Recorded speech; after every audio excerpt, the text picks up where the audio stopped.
ഇപ്പോൾ ഗായ്സ് നമ്മൾ ഗപ്പി അക്വേറിയത്തിലേക്ക് പോകാം. ഇതിലിപ്പോൾ കുറേയേറെ ഗപ്പികൾ കാണും.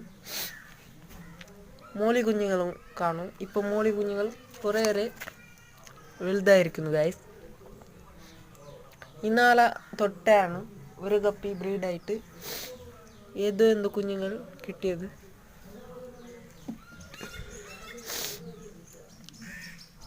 ഒരു മോളി ബ്രീഡാവാനുണ്ടായി. അത് നാളെയില്ലെങ്കിൽ മറ്റന്നാൾ ബ്രീഡാവും. അപ്പോൾ ഞാൻ ആ വീഡിയോയിൽ കാട്ടിക്കാം. ഇപ്പുറത്തെ ബോക്സിൽ കുറേ ഗപ്പി കുഞ്ഞുങ്ങൾ കിടന്നിരിക്കുന്നു ഗായ്സ്. ഇതിൽ കുറേ ഗപ്പി കുഞ്ഞുങ്ങൾ വലുതായിരിക്കുന്നു. ഇന്നാളെ ബ്രീഡായ ഗപ്പി കുഞ്ഞുങ്ങളെ ഇതിൽ വെച്ചിരിക്കുന്നു ഗായ്സ്. ഇതിൽ കുറേ മോളിയാൻ്റെ കുഞ്ഞുങ്ങളും കാണും. അത് മേലത്തേക്ക് വരെ ഇല്ല, അത് താഴെ തന്നെ ഇരിക്കും.